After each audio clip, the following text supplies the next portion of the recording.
Don Julio at Franco tuluyan na ngang namaalam sa Batang Quiapo. Si Lucio nakatakas na naman. Ang pamilya Mondragon at Guerrero magkalaban na. Itong si Rocky Boy ay may masamang balak kay Tanggol. Narito ang ilang maiinit na eksenang nangyari at mangyayari pa lamang sa mga susunod na episode. Mainit-init tong scene na to kasi marami ang posibleng mangyayari. Kaya bibigyan natin ng analysis at teorya ang mga susunod na episode. Kaya tapusin mo ang video hanggang dulo. Kaya tara, umpisa na natin.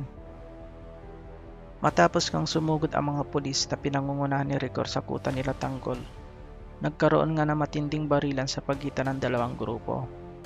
Habang tumatakas nga itong sila Tanggol, Ramon at Don Julio at iba pa, naabutan sila ni Rigor at pinaulanan sila ng bala.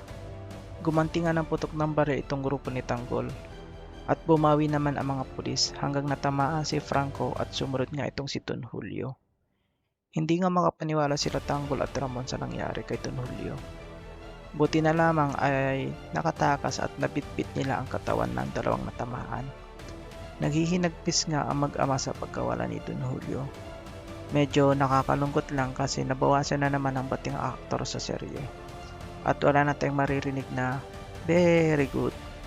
Siguro dahil sa sunod-sunod na nga ang pagkawala ng mga karakter, madami sigurong papasok na bagong karakter next year. Hanggang ngayon kasi, misteryo pa rin kung sino ang nanay ni Ramon. Kung merong swerteng karakter sa serye, walang iba kundi si Lucio. Nasa bingit na nga ng kamatayan siya nang sumugod ang mga pulis. Naagawan nga niya ng baril itong si Kulas habang tumatakas at binaril niya itong si Tinding. Matapos ang insidenteng iyon, narinig na lang natin na magpapakalayo-layo muna siya.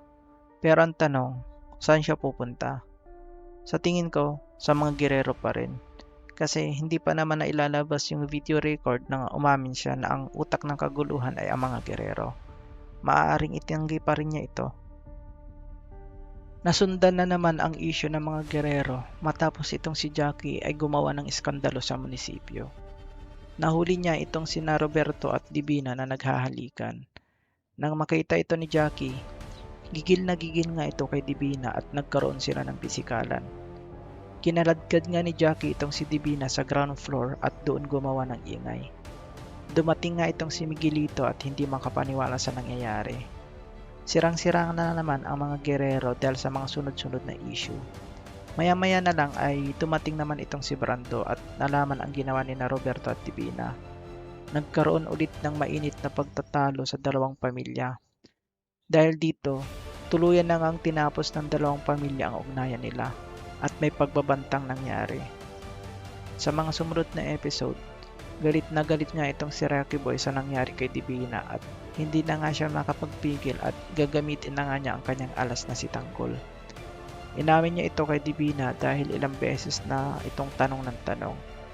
Hindi nga makapaniwala itong si Divina sa nangyari at alam naman natin na may atraso itong si Divina kay Tanggol. Gagawin nga nitong si Rocky Boy ay dadalhan niya ng armas sila Tanggol sa kuta ni Donato.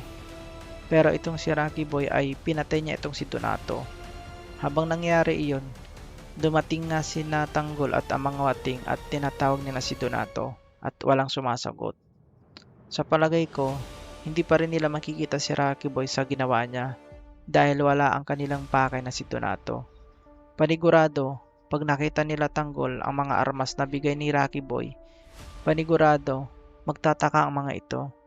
Pero sabi naman ni Rocky Boy na galing siya sa mayamang pamilya. Kukunin na nga ang loob ni Tanggol para gamitin siya ni Rocky Boy.